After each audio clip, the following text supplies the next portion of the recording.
4.15 총선 특집으로 진행하고 있는 시사쇼, 인천시 각 선거구별 예비 후보자들을 살펴보고 또 판세를 분석해보는 시간입니다.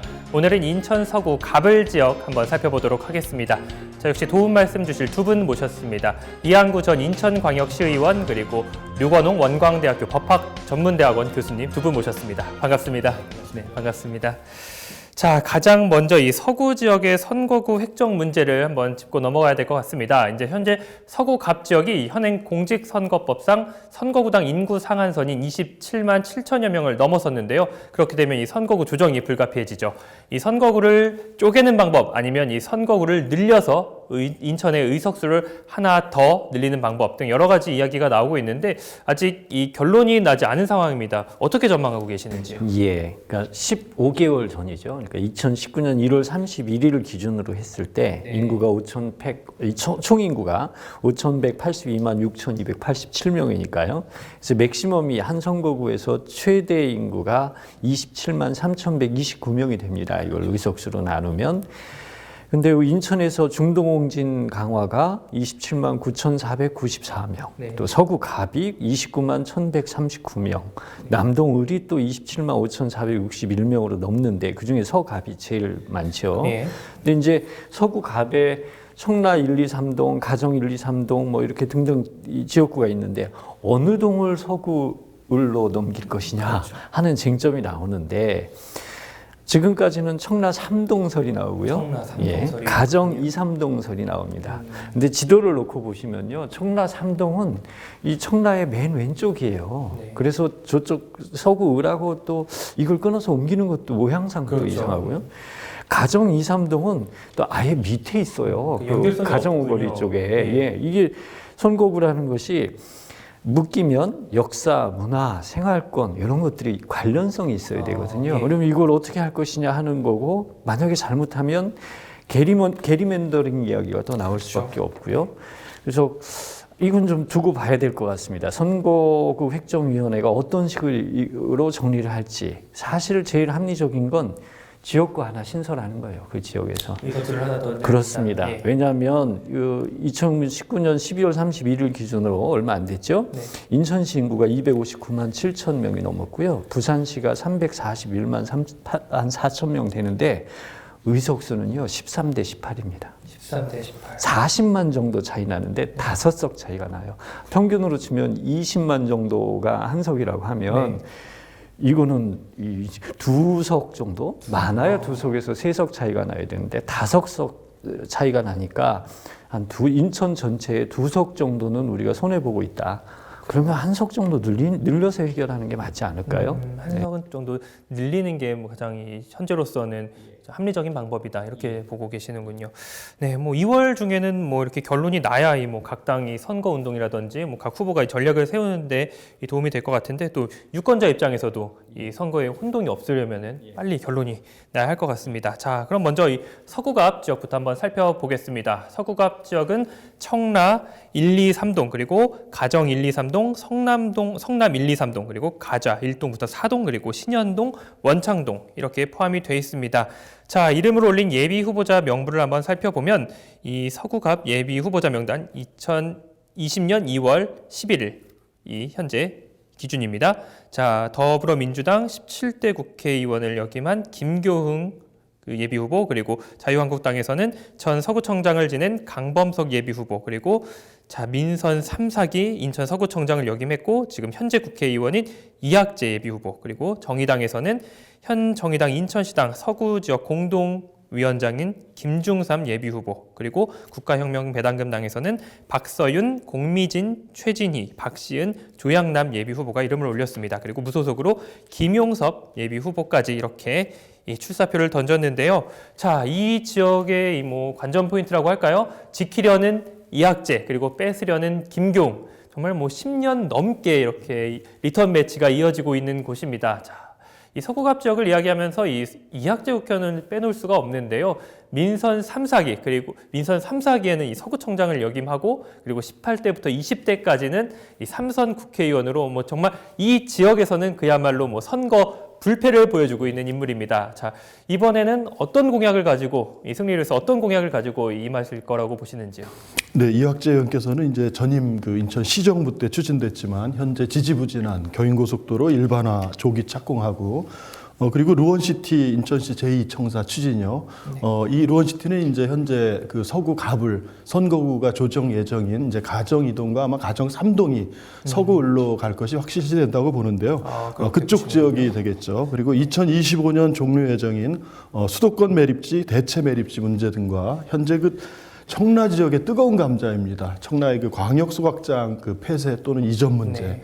네, 그리고 이 검단 지역이죠. 서구 을 지역인데 이게 같은 당에 지금 서구 가불이 이제 서로 공약을 내세우면서 경쟁하게 생겼습니다. 그렇군요. GTX D 노선이죠. 아주 뜨거운 이제 감자가 될 텐데요. 이런 공약들을 이제 내세우시면서 민주당과 그동안 5번 싸워서 5번 이긴 본인이 필승 후보라고 지금 그렇게 홍보를 하고 계시죠. 또 앞서 말씀드린 이런 그 지지부진한 여러 그 서구 지역의 지역 현안 관련 정책에 민주당 인천시 정부 이 부분들을 또 강력하게 견제하고 개선시킬 후보라고 지금 홍보하고 있습니다. 그렇군요. 뭐 이한구 전 시의원님께서는 뭐 이 환경 문제, 이 소각장 문제 그리고 교통 문제, 이 GTX D 노선이 뭐 주요 이 공약이 될 거다 이렇게 말씀을 해주셨는데 우리 유 교수님 보시기에 어떤 공약이 필요하다고 보시는지요? 동의하고요. 예. 그러니까 이학재 의원이 내세운 포스터를 보면 이런 표현을 썼어요. 정권의 폭주를 막는다 이런 말이 있고요. 네. 그러니까 이 선거 프레임을 현 정권에 대한 중간 선거 또는 판단 뭐 이런 견제. 걸로 하나 내세웠고요. 네. 또 이제 자신의 장점인 민주당과 싸워서 오전 전승한 사람, 네. 예. 그리고 19일 단식을 한 강한 사람이라는 이미지를 나는 강하다라는 이미지를 내세우는 것 같아요. 다만 걱정은 지금 구청장 2번을 했고 국회의원 3번을 했습니다. 그러면 과거의 나의 공약과 지금의 공약이 어떻게 더 개선되고 어떤 해법을 제시할지 이게 사실은 큰 숙제죠. 유권자들께서 정말 뭐 과거에 그냥 뭐 안정적인 뭐 답습한다든지 아니면 거기서 더 나아가서 정말 삶의 질을 개선할 수 있는 공약을 내놓는지 결국 이 자신과의 또 싸움이라고 볼 수도 있겠네요. 그렇군요. 자, 정말 이렇게 강력한 후보 이 자유한국당 내에 있지만 뭐 서구청장을 지냈죠. 이 강범석 예비 후보가 이 출사표를 던졌습니다. 뭐 거기다가 조만간 이 송영우 전 당협위원장도 뛰어들 거라는 이 소식이 들리는데요. 자, 이 세 분의 이 공천 경쟁도 굉장히 치열할 것으로 보시는데요. 이건 어떻게 보시는지? 예, 볼만하죠. 네. 이제 누가 이길지 참 궁금한데 하나는 우리나라 현재 한국 정치 그리고 한국당의 과제가 몇 가지가 있죠. 개혁이고요. 네. 새로운 젊은 사람을 영입해야 된다는 거고요. 변화해야 되는 거 아니에요? 그러니까 예전에 너무 보수적인 그런 부분도 좀 탈피를 해야 되고 이런 것들을 고려할 때 공심위가 어떤 기준으로 어떻게 판단할지 사실은 궁금한 거예요. 그렇죠. 무슨 뭐 납세 병역 이건 이제는 너무 당연한 거고 그런데 그렇게 보면 이학재 의원 경우에 아픈 부분이 탈당 전력이 있습니다. 박근혜 대통령의 비서실장이었다는 것도 있고요. 그리고 지금 당내에서 친박과 반박이 이렇게 세력 갈등을 하는데 이 과정에서 어떤 평가를 받을 것이냐 하는 이제 참 궁금한 부분이 하나 만약에 있습니다. 통합을 이룬다고 하면 이 통합된 이 당 그 안에서의 또 어떤 평가가 이루어질지. 예. 그리고 또 송영우 위원장은 아직 예비 후보 등록은 안 했는데요. 네. 결국에는 아마 이학재 의원과 강범석 전 구청장 둘 중에 하나로 결론이 날 것 같고요. 네. 다만 이제 이런 부분이 있어요. 선거를 제가 보니까 우리 의원님이 더 잘 아시겠지만 네. 선거는 절실함의 싸움이라고 보는데 누가 더 절박한가? 예, 누가 절실하고 누가 더 절절하게 쫓아다니느냐 네. 이런 건데 강범석 의원이 약한 게 조직력 아니겠습니까? 그러면 경선을 한다고 쳤을 때 경선 룰이 어떻게 될 것이냐 이거에 따라 또 큰 영향이 있을 거라고 봅니다. 그렇군요. 자, 뭐 이 세 인물 뭐 지금 뭐 교수님께서는 뭐 강범석 의원 아니면은 현재 이학재 의원 2파전을 뭐 될 거다 결국엔 그렇게 될 거다 예상하고 계시는데 자, 당내 입지나 평가가 그럼 어떤지도 이 살펴봐야 될 것 같아요. 세 인물에 대한 이 평가나 입지는 어떤가요? 네, 그렇죠. 이학재 의원께서는 이제 그 박근혜 전 대통령 아주 핵심 측근이었다가 그래서 지난 총선 때 3번인가요? 무려 그 박 전 대통령이 3번이나 선거운동 기간에 와서 이제 지지를 폈음에도 불구하고 탄핵에 찬성하면서 탈당해서 바른정당에 갔다가 뭐 바른미래당 합당 이후에 다시 이제 자유한국당 복당을 했잖아요. 네네. 그래서 전통적인 그런 보수층 이런 지지자들이 이제 얼마만큼 이제 계속 지지를 해줄 것인가. 물론 이제 황교안 그 당대표 이후에 지근거리에서 그 조국 사태에 대한 그 단식을 19일 동안 진행하면서 사실은 보수층 지지를 얻기 위한 이제 그런 그 안간힘을 쓴 것이죠, 사실은. 네. 뭐 이런 측면에서 봤을 때 3선 만에 구청장에 당선됐던 그 강범석 전 서구청장이 사실은 그 원만한 구정 활동을 펼쳤다고 평가받잖아요. 네네. 뭐 또 이렇게 워낙 과묵하기 때문에 이제 그런 그 평가들이 전반적으로 좋은데 대체적으로는 문제는 이제 당장 그 예비 후보 등록하고 지금 선거 전에 뛰어들었고 서구에 많은 현안이 있는데도 그 목소리가 잘 나지 않는다는 거예요. 지역 현안에 대해서 이 어떤 그 목소리 유권자들과 이 문제를 어떻게 해결할지 이런 부분들이 이제 그 젊고 유력한 경쟁자임에도 불구하고 현재 강범석 그 전 서구청장 이 좀 더 이렇게 좀 분발해야 되는 부분이 아닌가 본인의 그런 목소리가 생각입니다. 뚜렷이 드러나지 않는다는 네. 것도 또 어떻게 보면 존재감이 잘 드러나지 않는다. 근데 뭐 원래 과묵하기 때문에 원래 스타일이 이제 그런 성격이기도 하지만 이제 선거 전에 이제 또 들었잖아요. 이학재 의원께서는 현역 의원의 이점으로 진짜 아주 활발한 그 의정 활동을 하면서 목소리를 내고 있잖아요. 네. 뭐 측근들의 그런 그 이권 개입 그 구설수라든지 최근에 또 그 측근 보좌진이죠. 보좌진의 음주운전 사실은 이런 것들은 상당히 치명적인데 그렇죠. 그럼에도 불구하고 서구민들이 아주 지역 현안에 대한 관심이 높은데 이런 측면에서 이학재 의원은 목소리를 적극적으로 내고 있다는 거죠. 그렇군요. 자, 이렇게 치열한 이 내부 경쟁을 뚫고 나오면 이 김경 예비 후보가 기다리고 있습니다. 뭐 김경 예비 후보는 전 국회 사무총장까지 지냈고 17대 국회의원을 지낸 후에는 이 18대부터 20대까지는 이 내리 이학재 의원에게 패했습니다. 근데 이 표차는 얼마 나지 않았어요. 그렇기 때문에 이번에도 이 굉장한 이 접전이 이뤄질 거다 이렇게 보고 있는데 자 어떻게 예상하시는지 이번에 먼저 이 전 의원 네, 김교웅 전 의원님은 뭐 17대 때 열린우리당으로 당선된 이후에 18대부터 20대까지 이학재 그 의원한테 이제 3연패를 당하셨잖아요. 그렇죠. 한 6,500표, 7,000표 이렇게 아주 뭐 사실은 근소한 표로 됐지만 지난 대통령 선거와 그리고 2018년 지방선거에서 문재인 대통령 그리고 현 박남춘 시장이 압도적 표차로 이긴 바가 있거든요. 네. 김교웅 그 전 의원께서는 현재 상당히 고무돼 있다라고 보시면 될 것 같습니다. 그럼에도 불구하고 이제 현재 여러 가지 이 전국적인 문제지만은 경제 침체라든지 뭐 조국 사태라든지 또 서구 지역의 그런 붉은 수돗물 사태라든지 또 수도권 매립지 종료 문제 뭐 청라 소각장 아주 대형 이슈들이 있기 때문에 이러한 그 민심이 이번 총선에서는 어떻게 나타날지가 아주 끝까지 예측 불허의 어떤 그런 부분이 될 것 같습니다. 정말 와신 상담하고 있지만 또 현재 이 상황이 녹록지 않다. 어떻게 보시는지 교수님께서?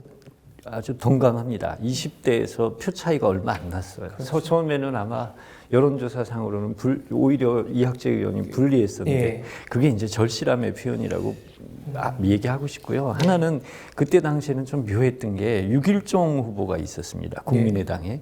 이분이 17,591표를 먹었어요.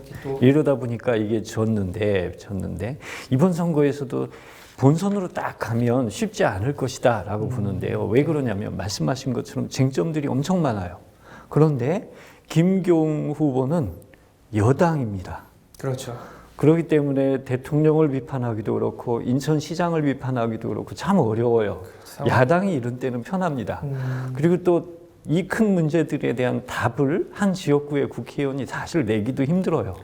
이런 부분 때문에 막상 싸움이 붙으면 김경 후보도 분명히 답을 줘야 될 텐데 시원한 답을 낼 수가 없어서 이 부분에 대해서는 아마 지역 구민들이 판단을 해주실 텐데 정말 쉽지 않은 싸움이 될 것이다라고 봅니다. 정말 이 현안에 대한 해답을 정말 이 유권자가 원하는 목소리를 내줘야 될 텐데 그러기엔 또 쉽지 않다 이렇게 보시는군요. 자, 그럼 이 밖에 혹시 또 저희가 주목해봐야 할 후보가 있다면? 몇 분이 계신데요. 이제 송영우 전 위원장이었죠. 그 지역에 지금은 자유한국당 중앙연수원 부원장으로 가 있는데 이학재 의원이 복당하면서 이제 갔고요. 이분하고 유길종 바른미래당 서구갑 지역위원장이 있고요. 김중삼 정의당 서구 지역위원장이 있는데 네. 우선 송영우 전 위원장 같은 경우에는 직접 후보로 나오기는 어렵다고 보고요. 네. 다만 당내 경선에서 이학재 편을 들 것이냐 아니면 강 구청장 편을 들 것이냐 네. 하는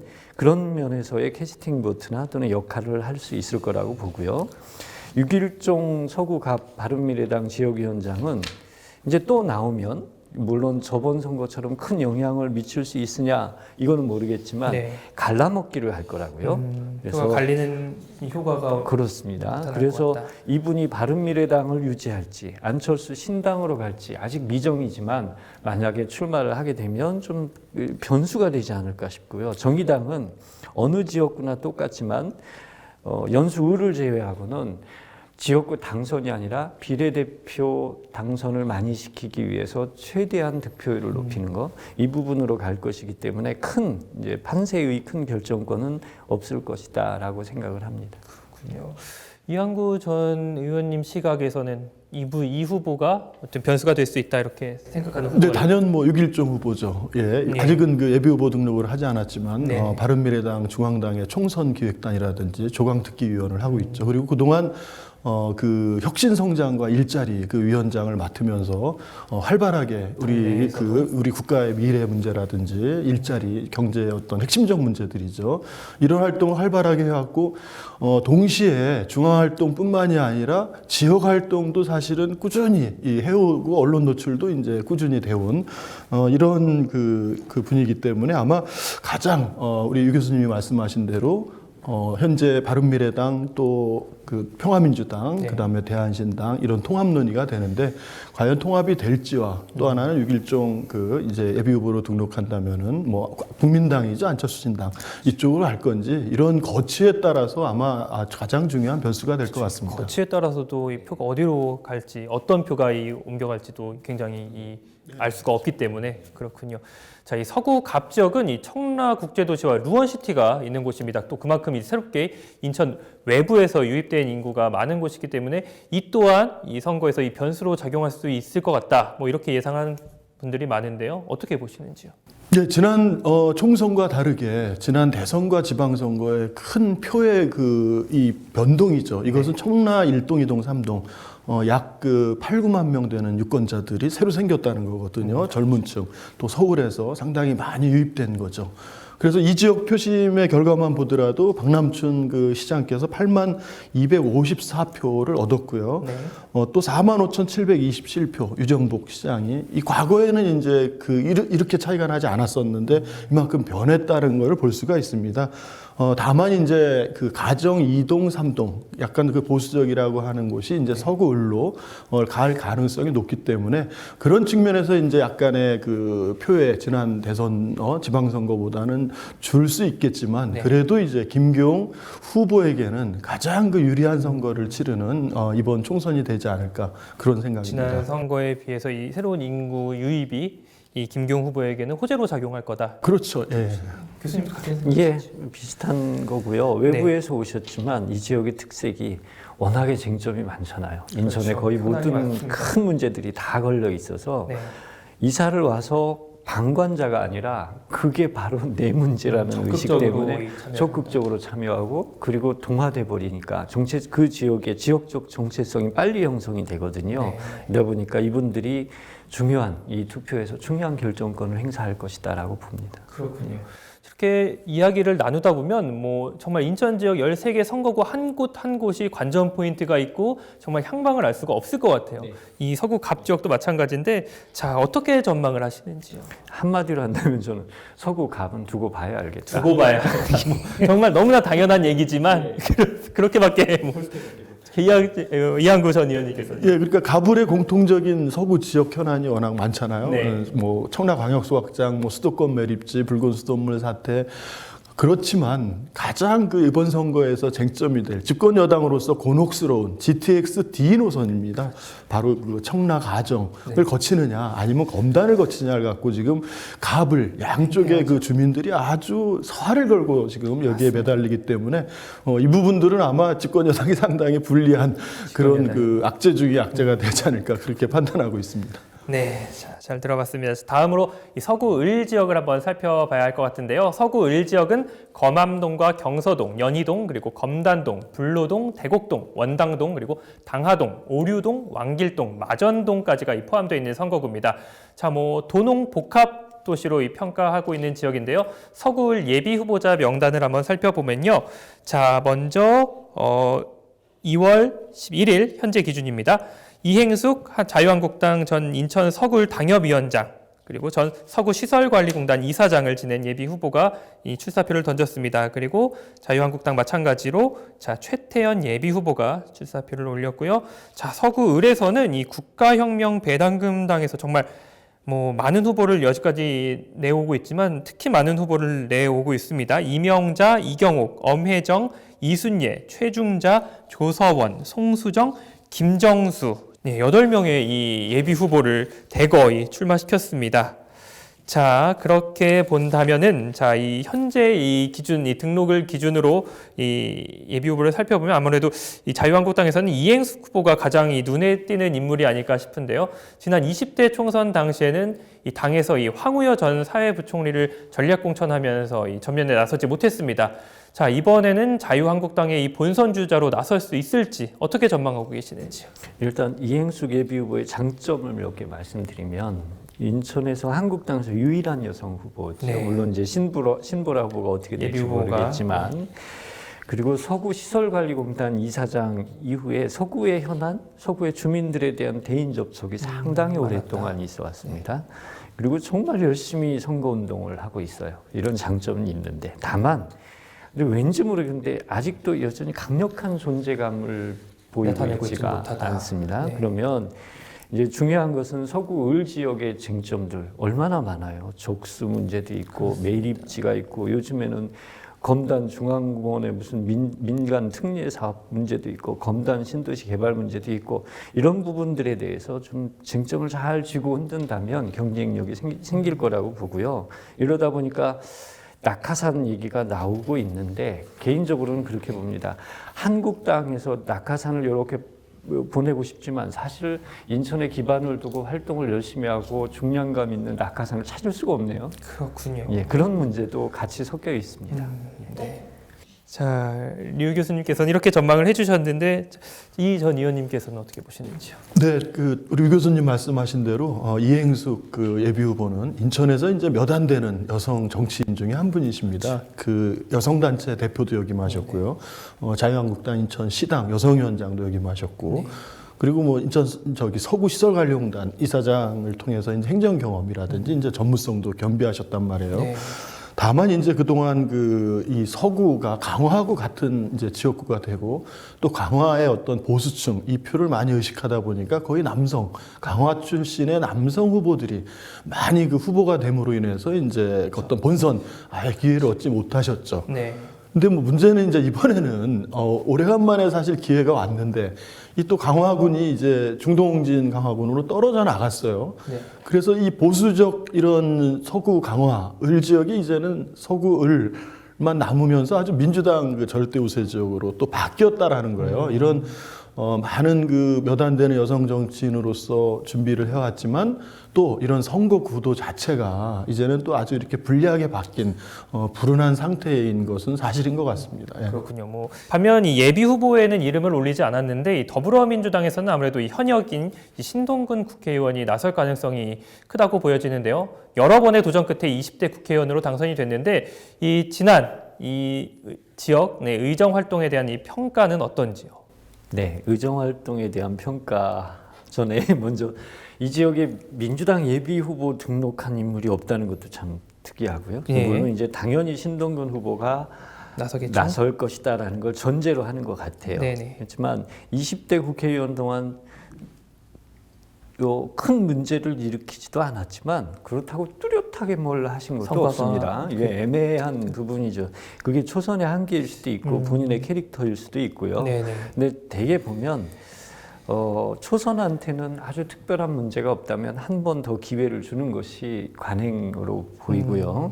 서구을은 20대부터 강화가 빠져나갔기 그렇죠. 때문에 민주당 후보에게 상당히 유리한 그런 지역이 돼서 네. 재선 가능성이 나름대로는 높다고 판단합니다. 그렇군요. 선거구가 이 강화가 이 중동진에 편입이 되면서 아무래도 이 민주당에는 조금 더 유리한 선거가 될 거다 이렇게 전망하고 계시는군요. 자, 뭐 이 밖에도 뭐 군소 정당에서 이 잔뼈가 굵은 정치인들이 출마를 준비하고 있는 것으로 알고 있습니다. 어떤 인물들 또 주목해봐야 할까요? 예, 지금 일단은 그 새로운 보수당과 자유한국당의 통합이 이제 확정됐잖아요. 네. 그래서 송병옥 새보수당 그 인천시당 위원장하고 이행숙 그 자유한국당 당협위원장과의 경쟁이 어떻게 될지. 예.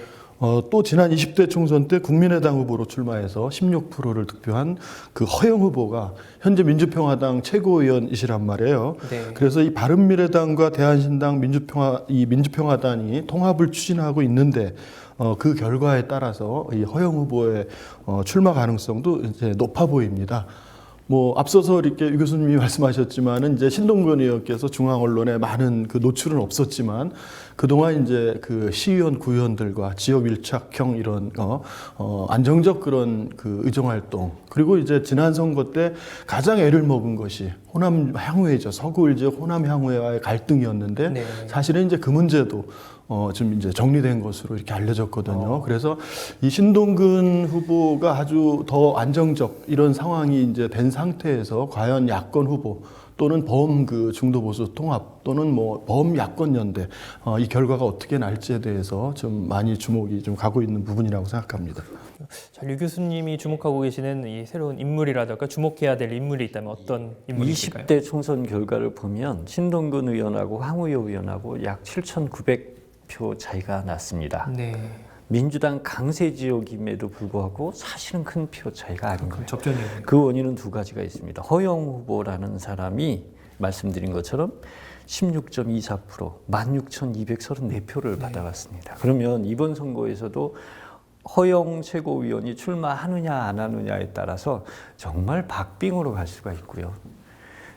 또 하나는 이제 저번 선거에서는 새누리당의 황우여 후보가 연수갑에서 갑자기 갔지만 네. 아무래도 그래도 거물이었죠. 상당한 거물이었습니다. 네. 그렇기 때문에 지금 나오더라도 그때로 가서라도 보면 표가 생각보다 많이 나올 수 있었던 원인인데요. 이제 네. 한국당이 어떻게 공천하느냐에 따라서 또는 이행숙 후보가 얼마나 열심히 뛰느냐에 따라서 이 부분도 이 지역도 판세가 뒤바뀔 수도 있다라고 봅니다. 그렇군요.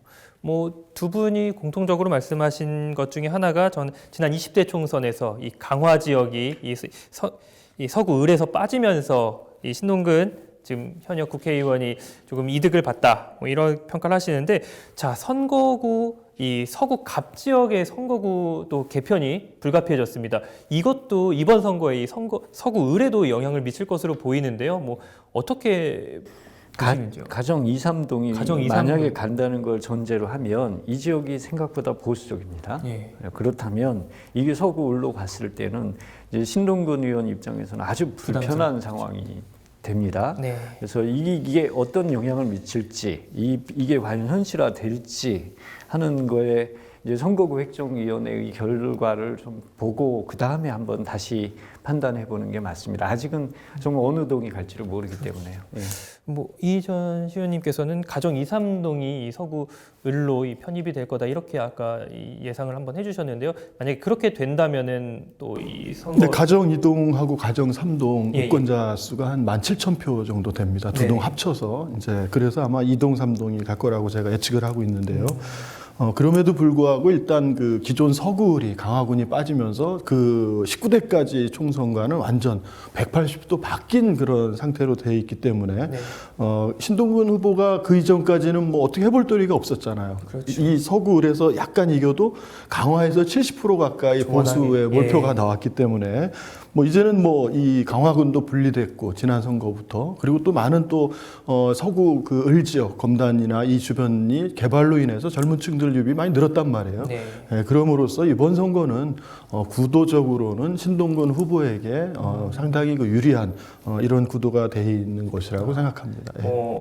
예측대로 뭐 가정 2, 3동이 서구 을로 편입이 된다고 하더라도 결국 뭐 유리한 쪽은 신동근 현역 의원이 될 것이다. 지난 그 시장 선거 때 이제 전체적으로는 유정복 후보와 박남춘 시장 이 표 차이가 2배 차이가 났지만 가정 2동, 가정 3동 같은 경우는 약 그 6대 4 정도.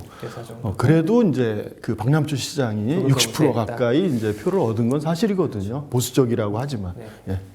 아무래도 뭐 지난 이 지방선거 같은 경우에는 워낙에 그 지난 정권에 대한 이 심판론이 아직까지도 그 당시까지도 우세했기 때문에 또 그런 결과를 또 보였다고 할 수 있을 텐데요. 자, 서구 을 지역 뭐 짧게 한 줄 평 해보신다면요. 그러니까 의원님 말씀대로 또 우리 앵커님 말씀대로 지난 지방선거는 이미 기울어진 운동장이어서요. 한편 제가 신동근 의원님 아직 예비 후보 등록을 안 했죠. 네. 이게 자신감인데, 근데 선거는 말씀드린 것처럼 절실함의 싸움이고요. 또 부자 몸살이다가 다친다는 얘기가 있습니다. 네. 빨리 등록해서 선거운동 열심히 하십시오라는 한 줄 평으로 끝내겠습니다. 네, 날카로운 한 줄 평이었는데요. 자, 전 의원님께서도 말씀해 주신다면요. 네, 무엇보다 이제 2파전이냐 3파전이냐 허영 후보가 진짜 제3정당의 단일 후보로 나와서 3파전으로 갈 경우 그럴 경우는 뭐 그 기반이 이제 그래도 호남이라고 하는 기반이기 때문에 지난번만큼 그만큼 영향을 뭐 못 얻는다고 하더라도 또 다른 그 변수가 될 거라고 생각을 합니다. 그렇군요. 충분히 이 당락을 좌지우지할 정도의 이 표는 가지고 있다 이렇게 보시는군요. 그러니까 허영 후보까지 포함한 야권 연대 네. 이럴 경우에는 더 사실은 어떤 접점이 될 것으로 예상이 되고요. 그 보수 통합신당 후보와 민주당 후보 그리고 현재 바른미래당, 대한정당, 민주평화당, 평화민주당 네. 이렇게 호남 기반하면서 그 미래 세대와 2차, 3차 통합을 해나간다고 발표했잖아요. 네. 만약에 이게 현실화될 경우에는 사실은 그 많은 부분을 민주당 지지표에서 잠식해 갈 수 있다는 거죠. 그렇군요. 네. 네, 두 분 말씀 잘 들어봤습니다. 자, 오늘은 인천 서구 갑을 선거구의 이 총선 레이스를 미리 한번 들여다보는 시간 가졌는데요. 선거구 획정이라는 변수가 남아 있어서 앞으로 이 어떤 이 변수가 생길지 계속해서 이 주목을 해봐야 하는 선거구가 아닐까 싶습니다. 인천일보 그리고 인천일보 TV와 함께 이 꼼꼼하게 각 지역구 후보자들 살펴보시고 4월 15일 소중한 한 표 반드시 행사해 주시길 바랍니다. 자, 총선 특집 시사쇼 다음 시간에 다시 찾아뵙겠습니다. 고맙습니다.